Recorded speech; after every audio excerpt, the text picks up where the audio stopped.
अब तक आपने सिर्फ इंसानों और जानवरों को कैद होते देखा होगा, लेकिन आज हम आपको एक ऐसी चीज के बारे में बताने जा रहे हैं जिसे सुनकर आप चौंक जाएंगे, क्योंकि आज हम एक ऐसे दरख्त के बारे में बात करने जा रहे हैं जो सैकड़ों सालों से गिरफ्तार है। जी हाँ, ये बिल्कुल सच है। ये दरख्त 124 सालों से गिरफ्तार है। पाकिस्तान के सूबा खैबर पख्तूनख्वा में एक अजीब और गरीब कानून की वजह से बरगद के दरख्त को जंजीरों में जकड़ा हुआ है। KPK के शहर लंडी कोतल में इस दरख्त को जंजीरों से जकड़ा हुआ है और दरख्त की शाखों से एक बोर्ड लटकाया हुआ है जिस पर आज भी लिखा है, मैं गिरफ्तार हूँ।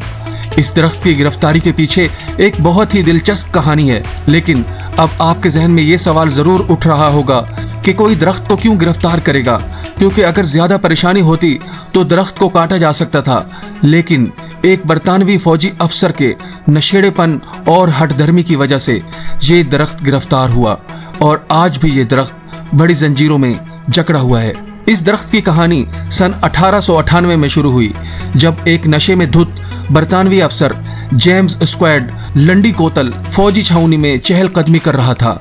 इस दौरान नशे की हालत में उसे महसूस हुआ कि सामने बरगद का दरख्त उसकी तरफ बढ़ रहा है।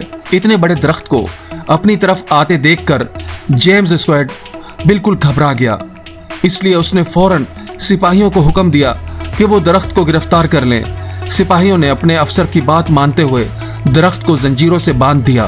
तब से ये दरख्त जेरे हिरासत है और 124 साल बाद भी ये दरख्त जंजीरों से बंधा उसी तरह खड़ा है। वक्त अपनी तेज रफ्तारी से गुजरता रहा, लेकिन वहाँ के लोगों ने उस दरख्त से ये जंजीरें नहीं हटाईं और साथ ही उस दरख्त पर एक बोर्ड भी लटका दिया जिस पर लिखा है, मैं गिरफ्तार हूँ। ख्याल किया जाता है कि जंजीरें इसलिए नहीं हटाई गईं ताकि आने वाली नस्लों को अंग्रेजों का जुल्म सितम दिखाया जा सके, लेकिन अब ये जगह सियाहती मकाम में तब्दील हो चुकी है जहाँ लोग इस बेबस गिरफ्तार दरख्त की बेबसी देखने आते हैं। दोस्तों, उम्मीद करता हूँ आज का ये वीडियो आपको पसंद आया होगा। मिलते हैं किसी और इंटरेस्टिंग वीडियो में, तब तक के लिए इजाज़त दीजिए।